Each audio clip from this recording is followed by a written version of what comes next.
sueños, emociones, recuerdos, proyectos, logros, frustraciones. Nos reímos, lloramos, sentimos, acariciamos. La vida es un conjunto de vivencias escritas en nuestra biografía. Y hasta hace poco, muy poco, la muerte era tan definible como definitoria.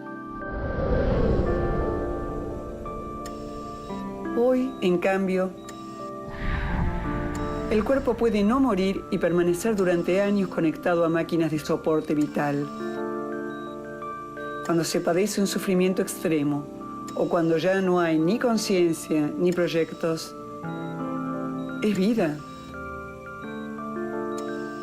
O al menos es una vida que merezca ser vivida. ¿Y si decidimos que no?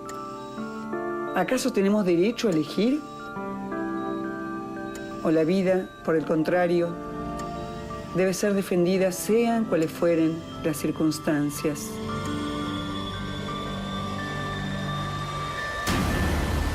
Vamos a abordar la temática de la muerte digna. Quedó en estado vegetativo por 20 años.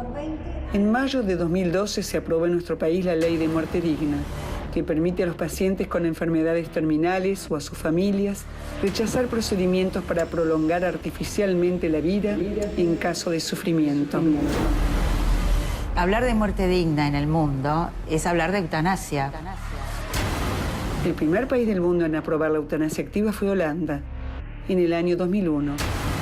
En Latinoamérica, Colombia fue pionero en promulgar la ley en 1997. Creemos que su vida tiene que ser respetada hasta que se apague naturalmente. Si bien es más corto hablar de muerte digna, lo que es digno es el paciente. En países europeos como España, Alemania o Austria, entre otros, rige un modelo similar al de Argentina. Cuando se padece un sufrimiento extremo, o cuando ya no hay ni conciencia ni proyectos, es vida. O al menos es una vida que merezca ser vivida. ¿Quién decide qué hacer?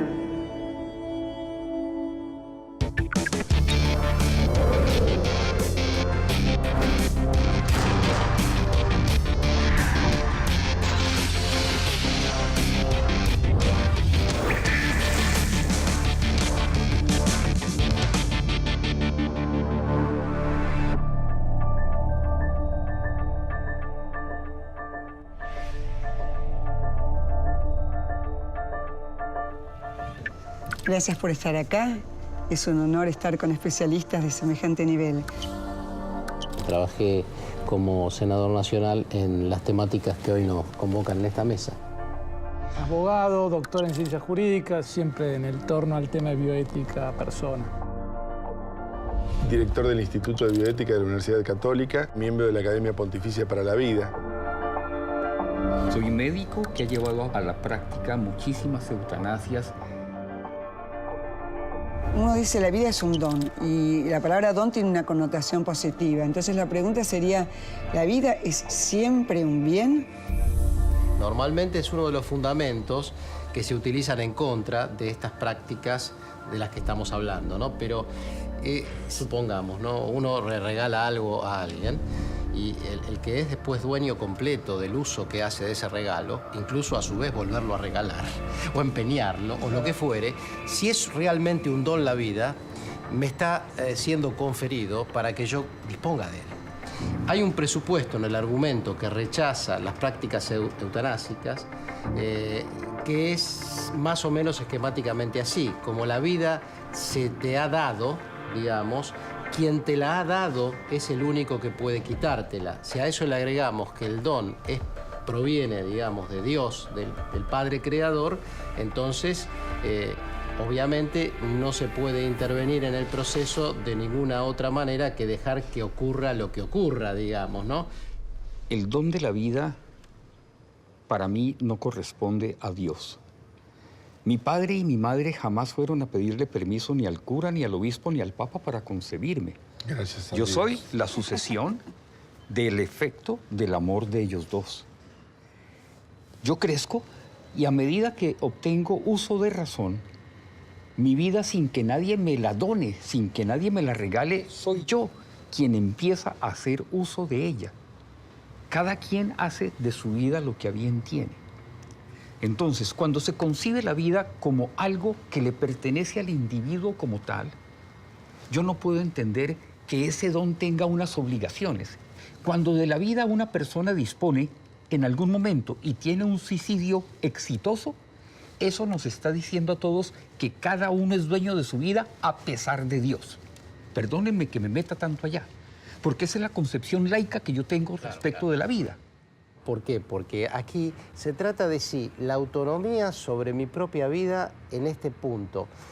Dentro del proceso de agonía, ¿es la última palabra o no? Entonces aquí yo coincido con el doctor en que esa última palabra, mediante consentimiento informado y habiendo agotado todos los mecanismos, los instrumentos médicos y también tomando en cuenta el sufrimiento, el dolor y la perspectiva, con todo eso en juego, creo que la última palabra es del paciente. Yo suscribo absolutamente a lo que ustedes dicen. La libertad tiene que ser respetada y si una persona no quiere hacer un determinado tratamiento, uno no lo va a secuestrar, internar y poner tratamiento. La gente generalmente no termina de distinguir el rechazo de tratamiento, la eutanasia y el suicidio asistido. El rechazo de tratamiento es simplemente decir, bueno, yo no quiero que se me ponga en un respirador. Y la eutanasia, en cambio, es provocar la muerte de una persona que padece una enfermedad incurable. La eutanasia tiene por sentido acabar con la vida del paciente. Se juega en el grado de la intencionalidad. Hubo situaciones en las cuales la misma persona, si podía, se inoculaba los tóxicos que acababan con su propia vida. En el suicidio asistido, la propia persona termina con su vida con los medios suministrados por otro. Una revista académica de primerísimo nivel publicó la charla que una mujer tuvo con el médico antes de pedir suicidio asistido, que ya rondaba los 70, los 80 años, cuyos 2 hijos habían muerto. Y cuando uno realmente leía los argumentos de esa persona, uno realmente se preguntaba en qué medida no tenía razón. O sea, ¿cuál es el sentido de la vida cuando la vida dejó de tener sentido para uno? ¿Cuál es el sentido de la vida cuando de tener sentido para uno? Soy Melina González. Pido que me respeten en mi dignidad. Necesito que me duerma. Pido que me duerma. Porque estoy viviendo un calvario. Porque yo pienso, ¿no? Si hay dignidad para vivir, yo quiero mi dignidad para morir. Necesito dormir. Es el único momento en que no siento dolor. Ella quería un sueño lo suficientemente profundo para no tener más dolor. Sabía que la muerte la venía a buscar. No escucharon que esa paciente estaba pidiendo permiso para partir. La medicaban para que duerma y para que no tenga depresión, pero no la escuchaban. Melina les pedía un sueño lo suficientemente profundo para no sentir dolor. El paciente sufre no solamente lo físico, sino que también lo espiritual, porque Melina de lo que hablaba era del sufrimiento existencial también. Del sufrimiento existencial también. ¿Qué pasa cuando la persona es consciente de su fin, de su agonía y está sufriendo? Creo que se pasará muchísimo tiempo, yo diría que más de 100 años, para que los psiquiatras empiecen a aceptar que hay también enfermos terminales emocionales. Siempre hasta ahora los médicos hemos tenido en cuenta esa condición de desahucio que establecemos sobre un paciente mayor, en el cual no hay efectividad ni de quimio, ni de radio, ni de cirugía, ni de medicina que puedan mejorar su salud. Pero eso, muy curiosamente, no lo tenemos en cuenta cuando se trata de un sufrimiento exclusivamente emocional. Yo a veces pienso, ¿cómo puede ser que si un animal está sufriendo, se lo sacrifica? Y una persona está sufriendo y realmente nos cuesta realmente tomar una actitud semejante. ¿Por qué permitimos en el ser humano un sufrimiento que no lo permitimos en los animales? Porque hay un plus en el ser humano, aún ontológico, en cuanto al ser. La calidad del ser es distinta. Estaba pensando mientras hablabas, Diana, hay elementos objetivos y subjetivos en esto. Los elementos objetivos es si es proporcionado o desproporcionado, y esto está en manos de los médicos. Es proporcionado todo tratamiento, toda terapia que causa el efecto deseado en el paciente. Si no causa el efecto deseado en el paciente, ¿para qué dárselo? Veo difícil trazar una línea clara entre lo objetivo y lo subjetivo, porque el médico puede tener, si el médico tiene como objetivo lograr que esa vida permanezca, que ese corazón siga latiendo, para decirlo en un ejemplo, y ese es el efecto deseado para el médico, y en cambio el efecto deseado para el paciente es dejar de sentir dolor, e incluso antes que seguir sufriendo y padeciendo ese dolor prefiere irse. Ya el problema tenemos en que desde una mirada el efecto deseado es uno y desde la otra es otro. Claro. Entonces, ¿cómo va a decir que hay algo que es objetivo? Que uno de los dos es objetivo y el otro es subjetivo. Y porque es objetivo, vos podés medir médicamente si una terapia causa en este paciente el efecto que la terapia se espera que cause. Hay una cuestión subjetiva, ahí es donde entra la libertad del paciente, que tiene que ver con que si es ordinario o extraordinario.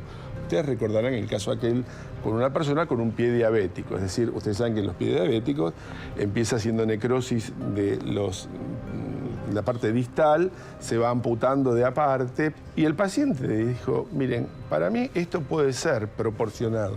O sea, crear la amputación conseguía el efecto que se esperaba. Pero para mí esto no, esto es extraordinario. Yo no quiero irme de apartes. En esto no hay ni ley ni decreto que pueda resolver el dilema.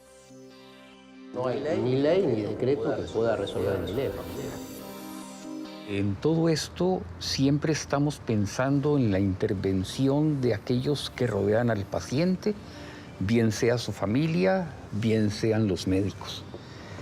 Y para mí es muchísimo más importante la intención del paciente como tal, porque cuando un paciente decide algo sobre el final de su propia vida, no lo está decidiendo ni sobre sus médicos, ni sobre su familia, sino tan solo respecto de su propia vida.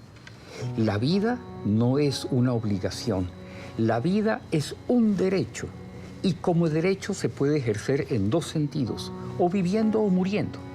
Y en eso no tiene absolutamente ni el Estado ni la familia injerencia alguna para cambiar la intención del paciente.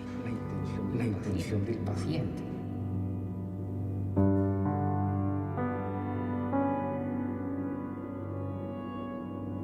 Mi nombre es Lilian Elsa Clarke. Gustavo era un tipo macanudo, muy buen hijo, muy buen hermano, un tipo bárbaro. Venía todos los domingos a comer acá, nos reuníamos la familia, divertido, nos divertíamos en grande, no, un tipo macanudo. No sé, yo estoy tan orgullosa de mi hijo. Me acuerdo de cuando era chiquito y que de chiquito me decía, yo voy a ser artista, mamá, yo voy a ser artista, me decía, era una miniatura así. Y uno se reía, ¿viste? Se reía. Y la verdad que eso fueron 4 años a lo que aposté que iba a salir, porque yo llegaba y él me tomaba la mano, pero era él que me la agarraba la mano. Es decir, él estaba, Gustavo estaba. Estaba, no sé en qué lugar, pero estaba. A mí me reconocía, porque yo le ponía la mano así y me la apretaba fuerte. Estaba intacto, su pelo, su cara fresca. Era él, era él. Lo único que no hablaba, no había nada. Pues siempre había personas algunas muy negativas, que decían, dígame, señora, ¿usted por qué no puede decidir sobre la muerte de su hijo? Y a mí me dio mucha bronca y le dije, ¿quién soy yo para decidir sobre la vida o la muerte de un ser humano? Yo intuía, a pesar de que a ratos sentía mucho miedo, intuía de que iba a salir. Hasta una vez que llegué y una de las enfermeras me miró y me dijo, Lilian, yo ya no tengo dónde ponerle las inyecciones. Y a mí me agarró un bajón tremendo. Ahí me di cuenta que estaba llegando el final. Y así fue. Era el final ya. ¿Quién soy yo para decidir sobre la vida o la muerte de un ser humano? Esto nos lleva como al núcleo del problema de la eutanasia, que es la cuestión de la autonomía. También está un poco cuestionada, por lo menos en la literatura bioética, de hasta qué punto es realmente autónoma esa decisión. Y también que a veces la carga por lo menos en nuestros países, donde ciertamente el sistema de salud no es que abruma a la persona con los cuidados, y a veces es como si le pasáramos la pelota como para decir, bueno, tienes que tomar esta decisión de no seguir viviendo, y hay como una cierta presión. Yo creo que la autonomía está cuestionada, en qué medida existe verdadera autonomía al momento de la toma final de decisiones, ¿no? A ver si entiendo bien. Lo que usted quiere decir, doctor Laferrière, es que parecería ser que cuando una persona está en un estado realmente agónico, con una enfermedad terminal, está deprimida y difícilmente su decisión puede ser una decisión autónoma, que no tiene la capacidad de autodeterminarse. Sí, exactamente. O sea, yo creo que, primero, que la vida no es disponible por el propio titular, la vida es un don. Creo que en ese sentido difiero con la idea de derecho a la vida como un derecho a provocarse uno la muerte. Eso, primera aclaración. Segunda aclaración, aun cuando lo aceptáramos, creo que la cuestión de la autonomía para decidir la vida, en general la literatura está como cuestionada en qué medida realmente es autónomo y es consciente de lo que está decidiendo. Y en tercer lugar, la frontera prontamente se corre hacia tomar la decisión por otro en las situaciones ya donde aparece como menos vida. Y entonces por todo esto es la opción que uno siempre dice, bueno, debemos tratar de no provocar esa muerte y mantenernos en ese límite de no matar, digamos. No provocar esa muerte. Fue una bebé muy buscada. Tardamos 10 años en que se dieran las condiciones, porque yo aparte tengo trombofilia.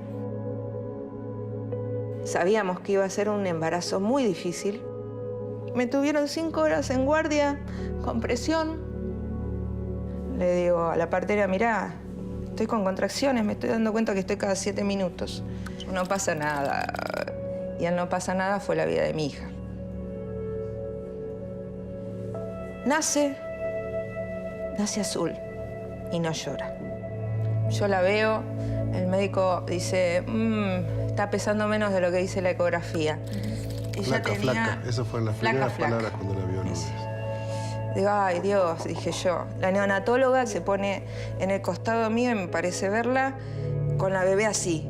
Y era un cachorrito muerto. La nena estaba... ¿Pero estaba con vida? Lo que nos dicen es, tiene muerte cerebral. Estaba inmóvil, terminó conectada todo el tiempo desde que nació. Lourdes, cuando nació, nunca tuvo conciencia como un ser. Ella se murió el día que nació. Su almita no estaba. ¿Ustedes decidieron desconectarla? Sí.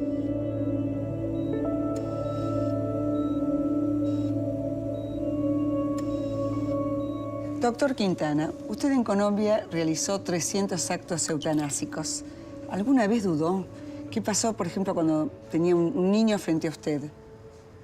Creo que me ayudó muchísimo algo que aprendí con los jesuitas y fue aprender a meditar.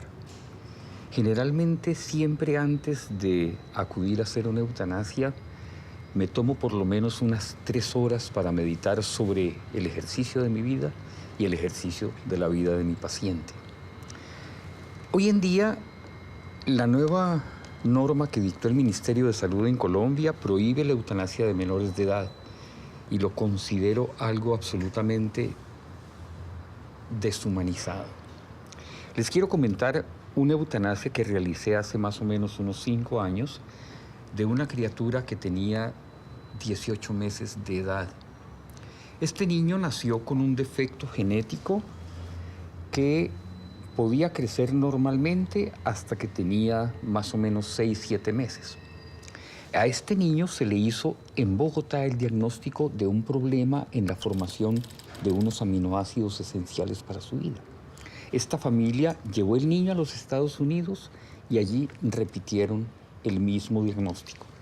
Regresaron a Colombia y fueron al Comité de Ética Médica de una universidad bogotana.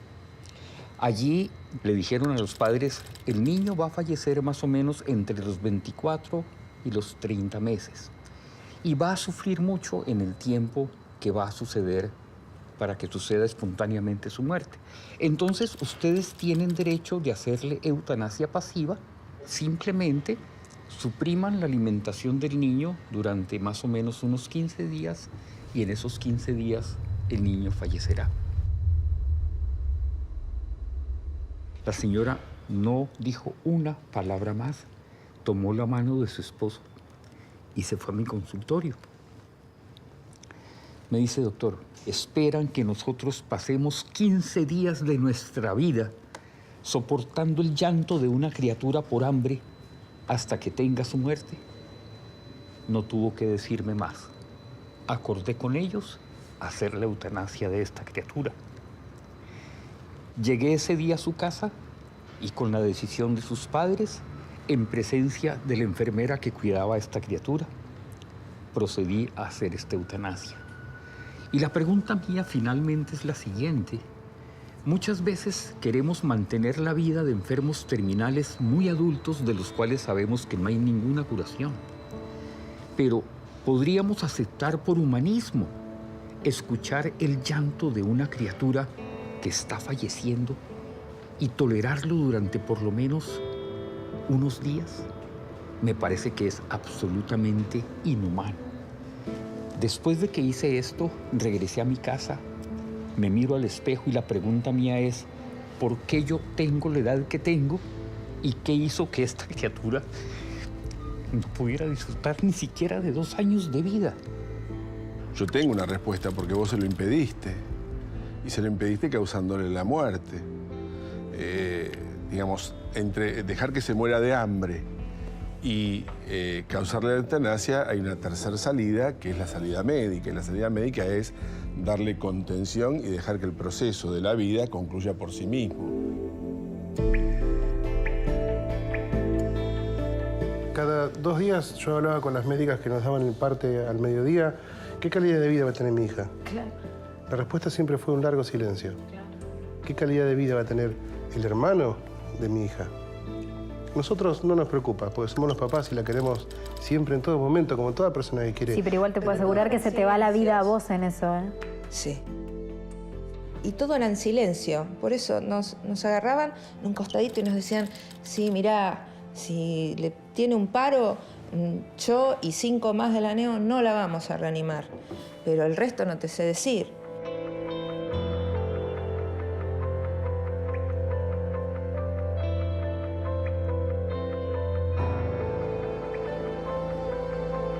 Estos casos son de personas, o digamos, de seres vivos, humanos, que no tuvieron su vida y que no la tendrán. Y que ya sabemos 100%, se supone, que no la tendrán. En ese caso no había ningún ser allí humano que hubiese tenido su vida. Una cosa es tener la vida y otra cosa es ser una vida. Yo diría que esta distinción entre ser una vida y tener una vida es muy importante aquí. De alguna manera la eutanasia es exaltada como una opción por la libertad, por la autonomía. Y en el caso de los menores claramente es donde no hay autonomía, porque lo están decidiendo los padres sobre lo que se considera lo mejor. No sería el caso del bebé de 18 meses donde no habría posibilidades de tener una vida plena. Es que en un caso normal tampoco tiene sentido la vida. En ese caso, ahí está, no hablamos, porque una cosa es el sufrimiento y otra cosa es el dolor. Existen terapias del dolor que pueden contener ese dolor sin ser causal de la muerte. Me parece que los cuidados paliativos ofrecen una contención final al paciente, siempre y cuando, ahí sí coincido contigo, que se respeten los deseos del paciente. Cada uno tiene que asumir su rol. Vos hacés, nos decías desde hace muchos años, la asistencia médica de los suicidas, de la eutanasia en Colombia. Bueno, yo entiendo que vos defiendas esa postura, pero permitime no compartir. Claro, exacto, exacto. Hemos llegado al punto.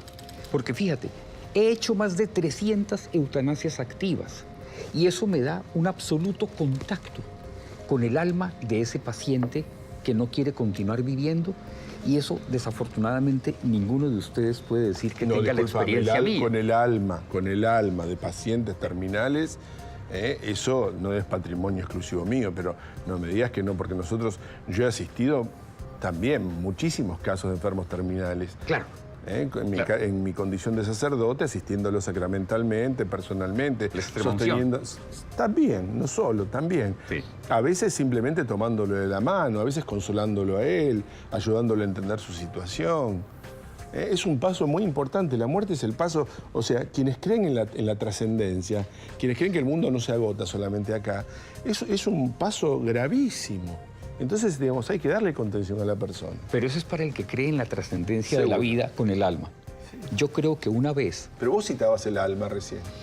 Como una forma de hablar. ¿Por qué? Porque creo realmente que en el momento en que cesan todas las actividades metabólicas del cerebro, se acabó mi ser. No creo en reencarnaciones. No creo en el cielo, menos en el purgatorio, ¿cierto? Y no creo que a ninguno de nosotros tenga alguna constancia de que alguien que le precedió en morir haya venido a decirle que lo está disfrutando. Que lo está disfrutando. Llegado a los 17 años, a Melina le apareció un cáncer en la espalda. Ahí Melina decidió hacer sus directivas de voluntades anticipadas en vida. No quería que le hicieran traqueostomía, que la dejaran ligada a un respirador artificial en estado agónico y quería dejar sentado, que tuviera validez, que la iban a tratar con tratamientos para paliar el sufrimiento y el dolor y no para prolongar en una agonía. Esa obstinación casi ancestral por parte de los médicos, que ahora se está abandonando de todas maneras, ¿no tiene que ver también con el código hipocrático que formó a toda la profesión médica? Ese código hipocrático cuyo uno de los principios fundamentales era primum non nocere, primero no dañar. Entonces la pregunta sería, ¿en qué medida son conciliables estas prácticas, ya sea el rechazo de tratamiento, la eutanasia o el suicidio asistido, con este primero no dañar? O sea, ¿cómo se podría resolver eso? Los médicos, siempre que damos una quimioterapia, estamos dando un veneno que va a afectar a muchas células vivas sanas y también va a afectar las células cancerosas. Entonces, esto tiene muchísimas posibilidades. Ahora, lo que yo pretendo también entender de lo que dijo Hipócrates es que nunca daría un veneno posiblemente a una persona joven, sobre todo porque esa persona joven podía pedírselo porque no quisiera continuar adelante con su vida. La interpretación del suicida joven, del suicida enfermo terminal, es una interpretación absolutamente suya del juramento hipocrático, porque si nos atenemos a la letra del juramento y las adaptaciones de Ginebra, lo que dice es otra cosa totalmente distinta. Dice, me negaré a administrar veneno alguno por más que la misma persona me lo solicite. Entonces, no es el caso de esta especulación. O sea, el juramento hipocrático rechaza dar veneno por más que la persona lo pida para sí misma. Esto es lo primero que me parece aclarar. Lo segundo es, una cosa es prolongar artificialmente una vida en su etapa terminal y otra cosa es inducirle la muerte. Son dos situaciones distintas. Una cosa es dejar que el proceso continúe, otra cosa es causar, ser uno causa eficaz de la muerte del otro. Me parece que no entiendo cómo puede ser beneficioso para la persona causarle la muerte. No es terapéutico causar la muerte. Pero fíjate, eso hace una gran diferencia entre lo que es la eutanasia activa y la eutanasia pasiva.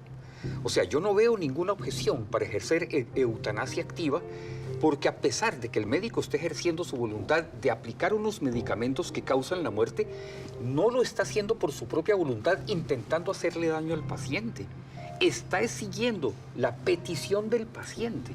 Pacientes que tienen consentimientos informados de no buscar resucitación, de no aplicación de sondas nasogástricas, de no hacer maniobras de resucitación artificial, Eso llega el paciente a la clínica y los médicos no lo obedecen. Entonces, para mí, la reflexión como médico es que los médicos nos falta todavía un largo camino para entender que la vida es finita y que no somos inmortales. No somos inmortales. Exculpar al que es la causa eficiente de la muerte, simplemente porque el otro me lo recomendó. Si a mí viene un chico de 18 años que se peleó con la novia y me dice, mire, no me da fuerza, me dispara usted, yo no quedo expulsado porque le disparo, porque él no tiene fuerzas para suicidarse. Hablo de enfermos terminales. Claro, digo, cada uno tiene responsabilidad de sus actos, libres y conscientes. Si el médico es libre y consciente, tiene su responsabilidad ética. Como sociedad poco nos desentendemos de ese hacernos cargo del otro. En el mundo, cuando uno ve la experiencia comparada, tiene el caso más dramático del momento, que es Holanda-Bélgica. Holanda-Bélgica tiene una ley que comenzó con los casos de agonía, pero que prontamente lo que se conoce como la pendiente resbaladiza fue llevando a que se aplique la eutanasia a los menores, a que se aplique la eutanasia. El último caso que tuvo trascendencia pública fue una persona con autismo, una persona después hubo otro caso de depresión. Y claro, de ahí a considerar que cualquier persona puede suicidarse en cualquier momento hay un paso, ¿no? Puede suicidarse en cualquier momento, hay un paso, ¿no? Un paso. Bueno, mi nombre es Sofía, soy la hermana de Laila. Laila nació una nena normal, fue al jardín, fue al colegio, tuvo amigos.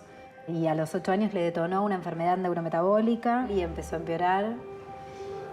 Y no sé en qué momento, pero Laila dejó de ser Laila, digamos. En algún momento Laila dejó de jugar, Laila dejó de hablar, dejó de caminar, dejó de controlar esfínteres, dejó de ser quien era. Ese de tu hermana. Y en un año, Laila se apagó completamente. Lo que los médicos nos decían era, es como un bebé. Tiene registro pero no tiene conciencia, ¿no? Como un bebé recién nacido.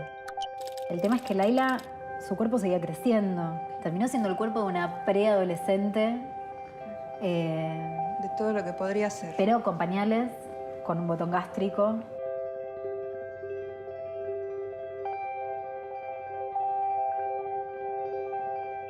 El pronóstico de los médicos era puede vivir así 40 años. Claro. Como Sí. puede morirse mañana. Es sin pronóstico. Nos dijeron lo mismo a nosotros. Claro. Los últimos 6 meses, Laila estuvo en un hogar de la obra de Don Orione, no estuvo en casa. Nos llamaron un día del hogar, que había entrado en crisis cardiorrespiratoria por su sedentarismo, que es lo que suele pasar en estos casos. Pasaron las horas y Laila recuperó capacidad respiratoria. Pero los médicos nos dijeron, bueno, ella puede volver a entrar en crisis. Le puede volver a pasar esto. ¿Qué hacemos? Claro. Nos dieron la opción de elegir. Y me acuerdo que ese día yo tomé un café enfrente del hospital con un amigo y le dije, esta es la última. Yo lo sabía. Y no me olvido nunca la charla con mi viejo en la guardia del hospital, de terapia intensiva. Y fue, no la toquen más. Sí, basta de tortura. Déjenla tranquila. Déjenla tranquila, ya está. Déjenla tranquila. Dicho y hecho, mi hermana entró en crisis, tuvo un paro cardiorrespiratorio nuevamente y no la volvimos a conectar. Lo esperó mi papá y se fue con mi papá y con mi mamá al lado, como llegó.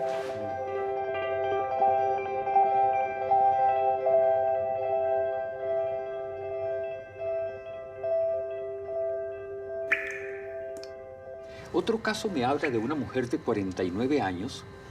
Esta paciente, cuando la fui a visitar, hacía 9 años había perdido los 2 riñones y llevaba 9 años asistiendo a su diálisis para poder mantener su vida. Había perdido su vista hacía 15 días. Y me dice, doctor, hasta el momento yo podía ir sola a que me hicieran mi diálisis. Ahora que estoy ciega, siempre tengo que depender de un alma caritativa que me acompañe a hacer mi diálisis. Pero lo más terrible, doctor, es que dentro de 21 días me amputan ambos pies. ¿Cómo voy a hacer yo para dirigirme a mi sitio de diálisis? Le dije, tienes toda la razón.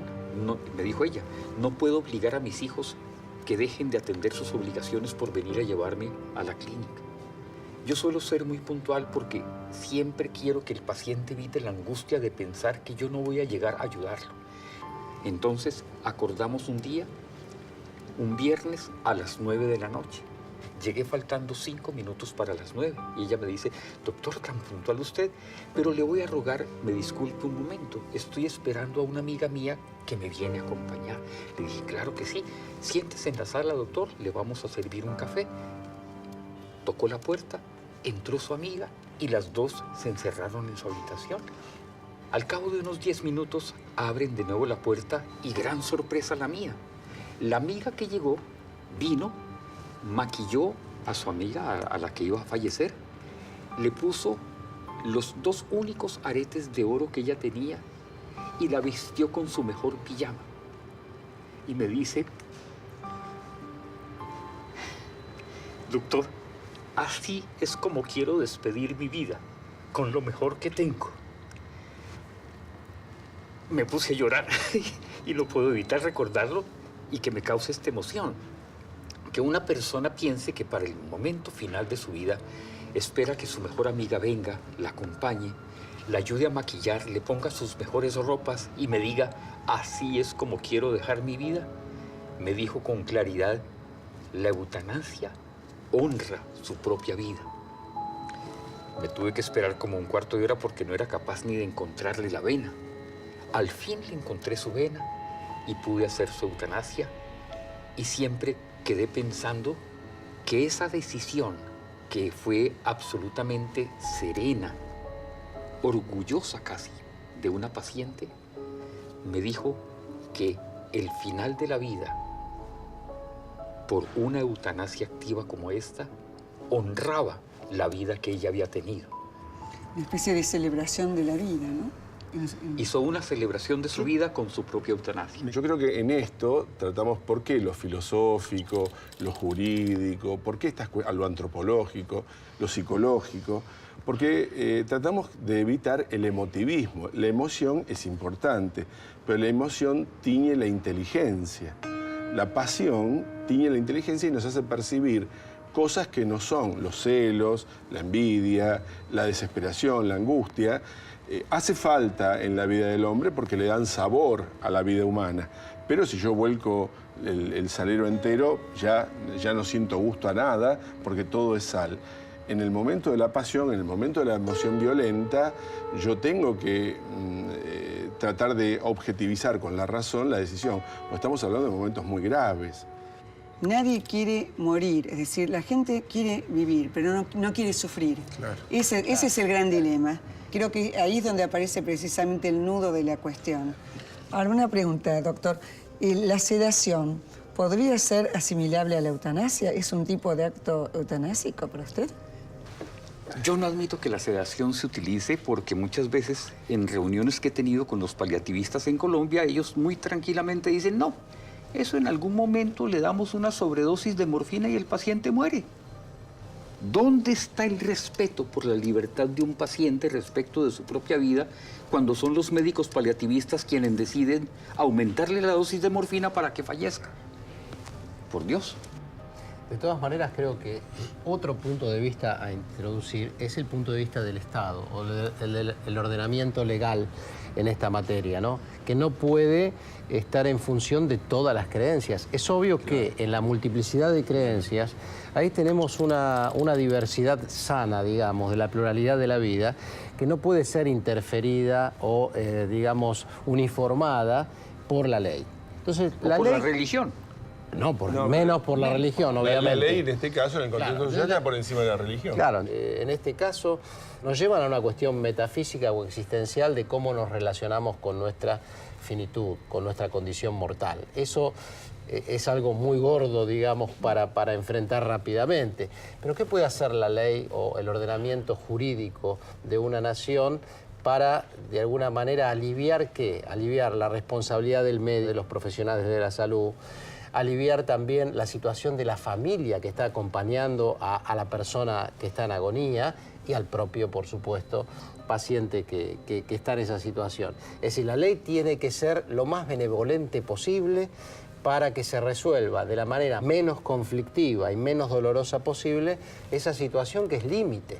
Es decir, nadie quiere morir probablemente, este es el punto de partida, pero nadie puede evitarlo en situaciones en donde no tenemos las herramientas, ¿no?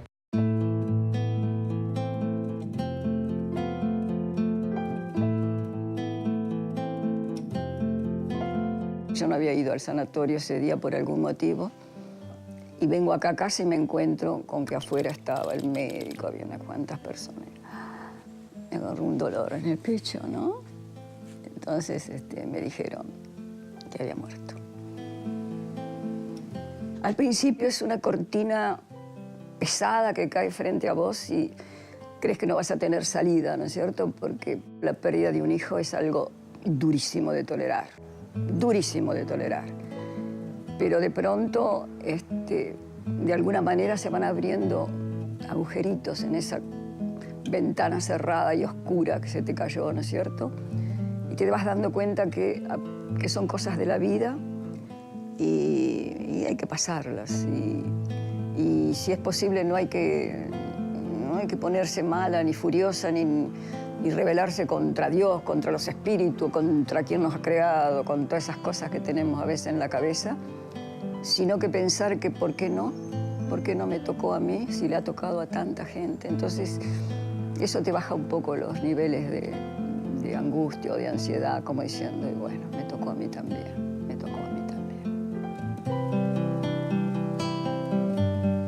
Yo creo que la muerte es digna cuando uno no tiene cargos de conciencia, es decir, cuando uno ha hecho por el otro todo lo que ha podido, del ser querido, ¿no es cierto? Y es digna cuando sabe que ha estado cuidado, que ha estado bien cuidado y al mismo tiempo vigilado por nosotros, ¿no? Así que de eso hay tranquilidad de conciencia, ¿no es cierto? No hay reproches para hacerse o para hacer.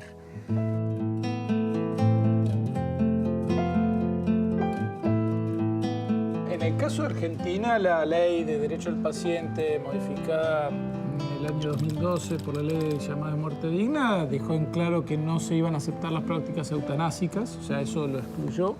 El debate se da en torno a qué se entiende por eutanasia, si solo la activa o la pasiva. Bueno, yo tengo una posición que diría que a su vez también es muy discutible. Que a su vez es discutible el concepto de pasiva. Sí. Después admite que se renuncia a los tratamientos que sean desproporcionados a las perspectivas de mejoría y admite también que se renuncia a la alimentación y hidratación y se incorporan los cuidados paliativos. El punto crítico de esa ley, entonces en general el tema se dio con la alimentación y la hidratación como cuidados ordinarios que no deberían en principio renunciarse. Bueno, igualmente hidratación y nutrición no hay que asimilarlo a beber y a comer, ¿no? Porque son tratamientos médicos. Esa también es otra cuestión que habría que señalar, ¿no? Hay un principio clásico de la bioética que es el principio del doble efecto, ¿no? Por el principio del doble efecto, uno busca una acción buena, pero se desprende en el mismo acto, se desprende una acción indeseada mala. Este es el caso, por ejemplo. Ahora, una cosa es que yo lo haga con una intención buscando el fin bueno, otra cosa es que lo que esté buscando es el fin de la vida del paciente. A pesar de que los efectos son los mismos. Hay una cosa que creo que no se ha tenido en cuenta y que para mí es supremamente importante, y es la medida en que se detiene la conciencia del paciente para que pueda ser él el que determine hasta dónde se somete a la sedación. Porque muchas veces terminamos llegando al final de la vida del paciente, que es lo que tú dices que no estamos buscando, ¿cierto? ¿Por qué? Porque le hemos dado tanto el aumento de su dosis que hemos lesionado su capacidad personal de decidir sobre su propia situación. Decidir sobre su propia situación.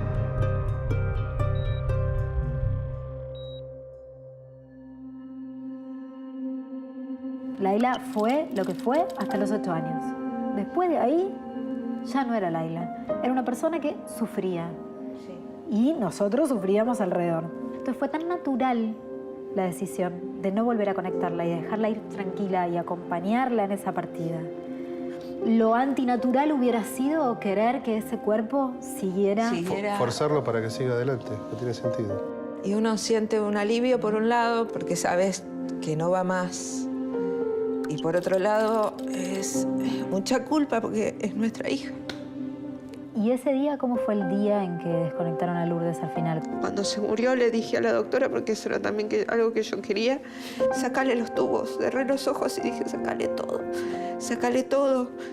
y pude ver a mi bebé hermosa y me pude despedir. Era una agonía. Fue una agonía de 50 días. Morir con ella fue. Y salir a la vida de nuevo. Mis viejos tienen un cartelito que dice: nada que nos pueda pasar está fuera de la vida, ¿no? Nada de lo que nos pueda pasar está fuera de la vida, incluso la muerte.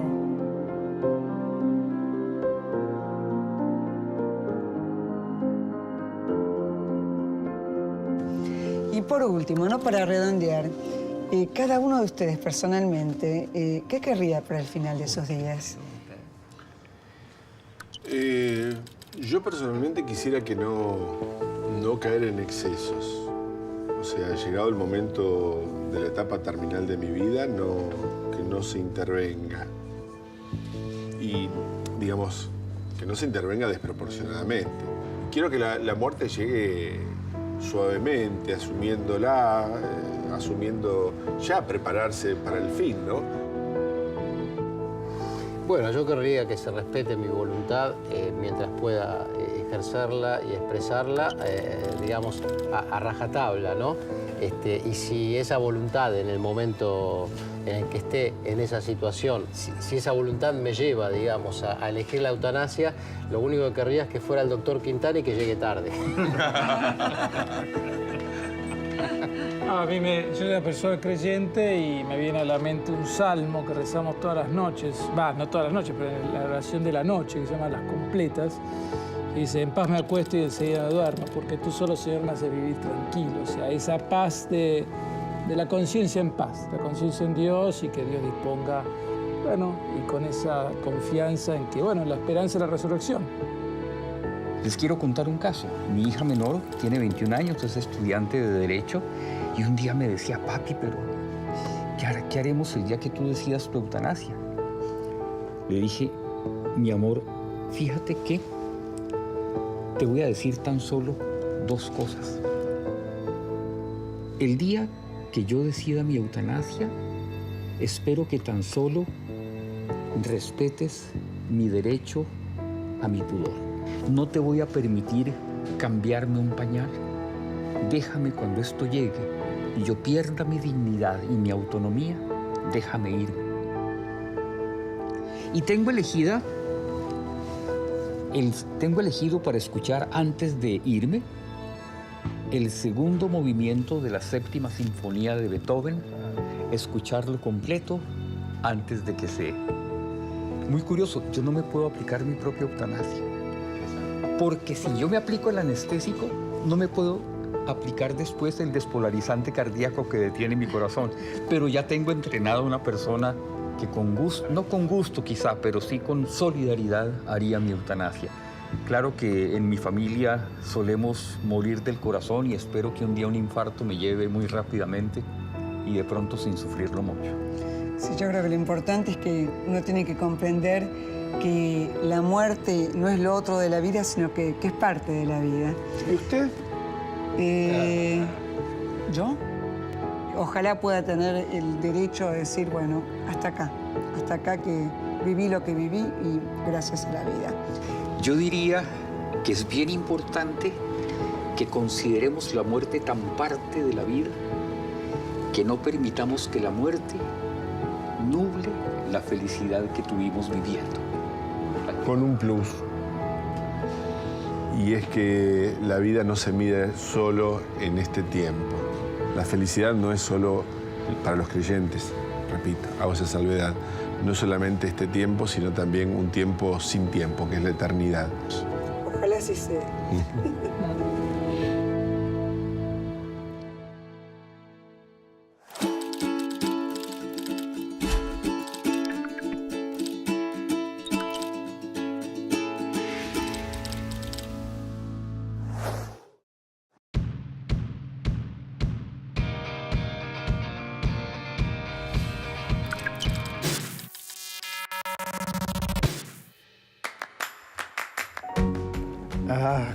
Buena pregunta. La persona que más quiero en mi vida. Qué difícil. No lo puedo decir. No sé. Después de mí. Mi hijo. Mi señora. Mi mamá. Sí, lo hice. Totalmente. Obvio. Sí, desde ya. Sí, sí.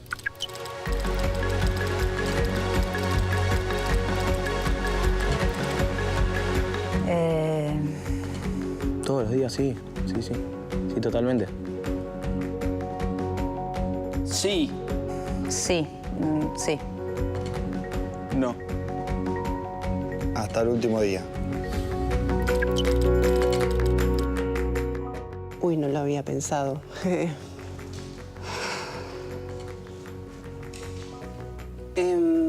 Me dolería mucho, pero lo seguiría haciendo.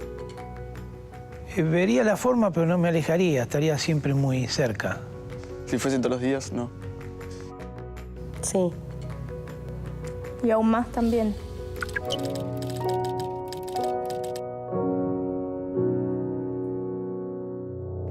Si me entero que no se va a despertar, ay, no sé qué haría. La verdad, no tengo idea. Que ahí me planteas una duda. No.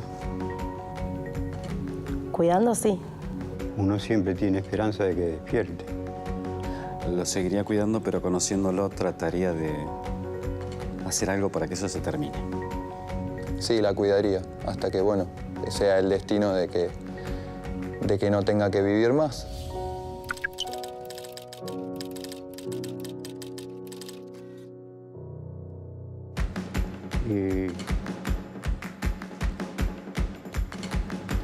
Que me cuiden.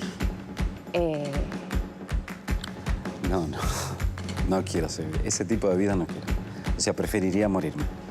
Supongo que pediría que no extiendan el sufrimiento. Que preservaran mi vida y que me cuiden. Que me maten. Que esperen. Que me sostengan en el camino. Sí, que me dejaran ir. La muerte es parte de la vida.